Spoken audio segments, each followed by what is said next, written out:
This Road Scholar biking program was based out of Eagle River, Wisconsin, and was housed at the Trees for Tomorrow campus.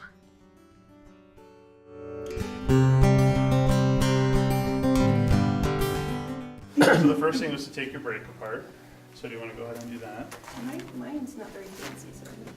So we'll just squeeze this together here. You get both of those underneath there at the same time, and one of them is just going to lock it, and the other one's going to remove it. And this will basically just drop right out of here. And then the players will just come out the side here, so you can leave the chain and everything together.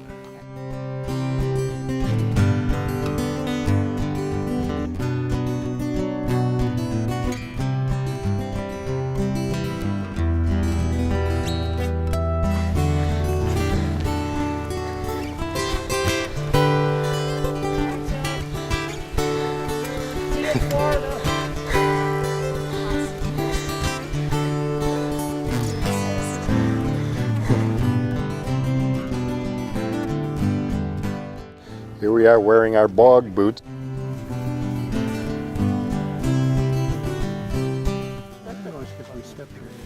Oh yeah, listen to it. I think it's just the water coming up with this bag of moss. I don't.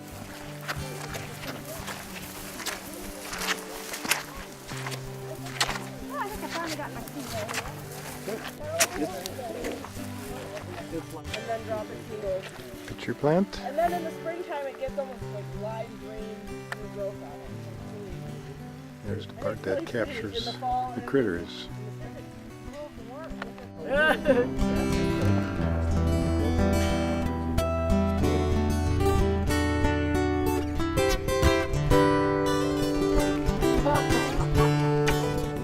There's our leader, Joe.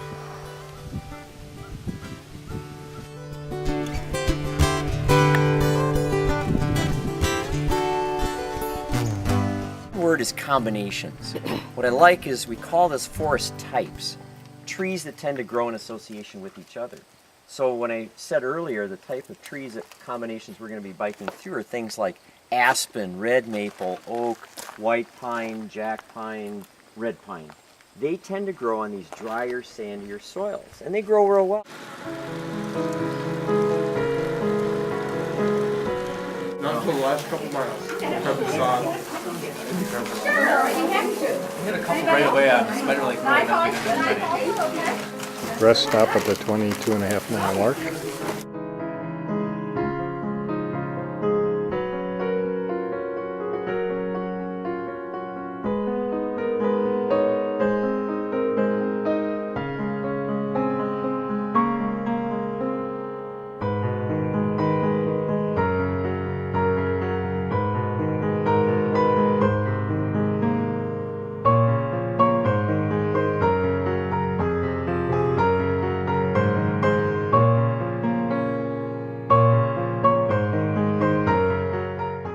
Yeah, Chuck Cecil, he was a safety for this.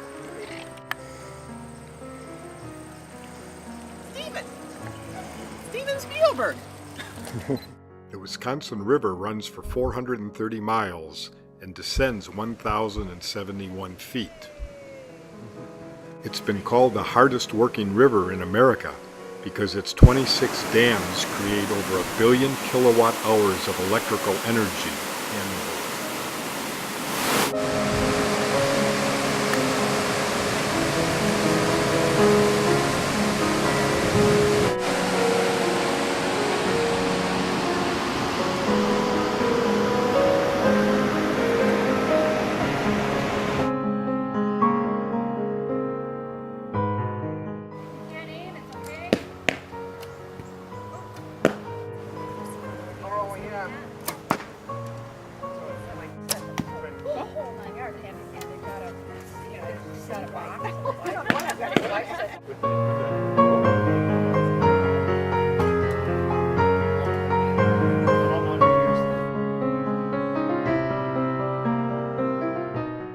She weighs 120 grams. 120 grams, yeah. Which is like a quarter of a pound. It's like a little over 4 ounces. So he's a red-tailed hawk. And just like Lou, he has a damaged eye. For him, it's his left eye. For Lou, it was Lou's right eye. We think Apollo was most likely hit by a car near Spooner, Wisconsin. And because of that injury and his age, they decided he wouldn't be a good candidate for being released. So this is Orion. He's about a 5-year-old great horned owl. It's maybe not even half of the owls have ear tufts. These are not used for hearing at all. Their ears are like right here, or right here. The ear tufts are used for communication. If he ever sees a crow, you know right away his ear tufts go straight up, and even the feathers on his face come out. If he's really scared, they'll be laying flat against his head. Neck dove. Ring-necked Yeah, you can see the dove. ring around his neck. Yeah, yeah. You want to try? What is that for? I'll put 'em on the backside. What does that do? What does what do? The band. I think it just it's an Oh, it's identification on marker. there. Wolves are very slender animals. They're not built like a bulldog. They're built very slender like a greyhound. We have our coyote. Probably most everybody is in an area where there's coyotes. And we also have our foxes. We have a red fox. And we actually have a dark-phased red fox. I have both of these. Part of my radio tracking study when I was in northern Minnesota, radio tracking wolves for 24 hours at a time, you see some pretty interesting things. And one of our wolves actually bedded down, was on a resort. And it was in the woods on a resort. We're like, and she just slept the whole day at about 10 o'clock at night. Up she popped and away she went, but people walked past her all day long. A wolf collar weighs 1 pound, the antenna is sewn inside it, and the battery lasts 4 to 5 years. Turn on your head, so you look like an Indian. Yeah, really excited. Pretty excited? Yeah. Holy cow, that is pretty tall.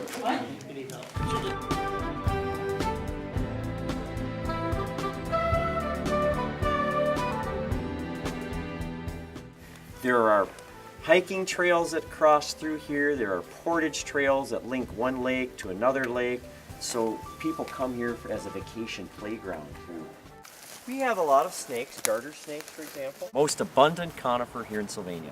Each needle, if I pull one off, has a very, very short stem, or what we call stem lock. So that is correct. So that we try to get those rhymes as much as we can. So hemlock has a stem lock. So this is the American toad. Catherine Lake. Stands out in moonlight.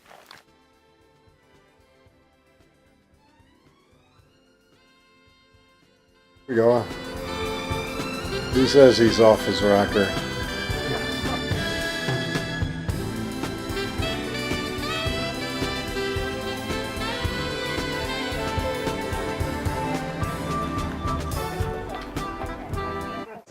This globe here is the largest one in the world of the mechanical planetariums. What I mean by mechanical, the entire planetarium rotates around the audience, replicating the different seasons that we would see.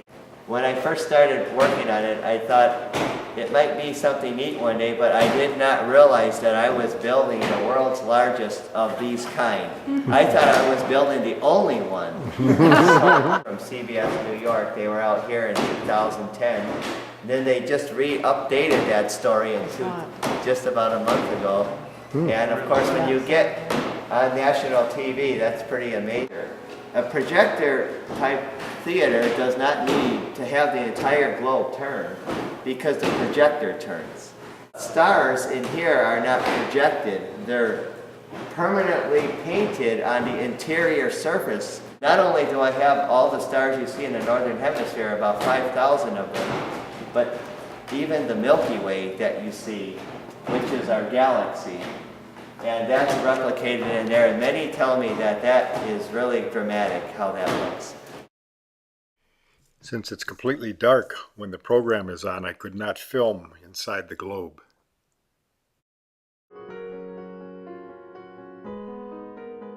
Ragdoll. The ragdoll, Ragdoll. and then it went and up then to you the come shoulders. up and you roll your shoulders backwards and Yeah. forward.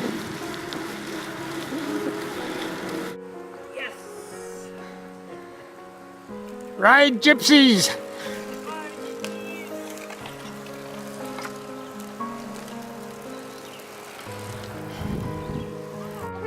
There's Liz with her blinking safety lights. Just in case.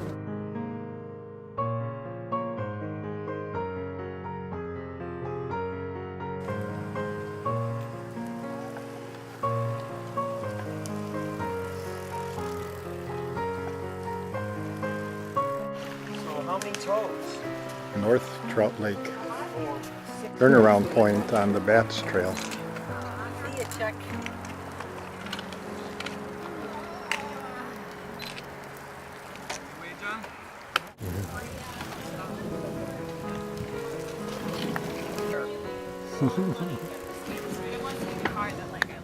Our leader Troy is training for the cross-country ski season.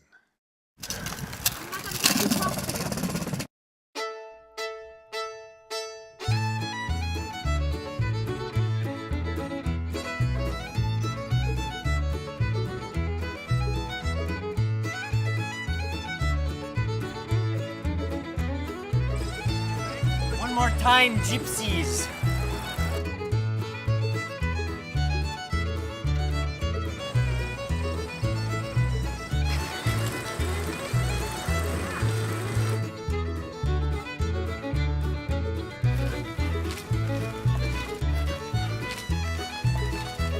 Yay, yay, woo!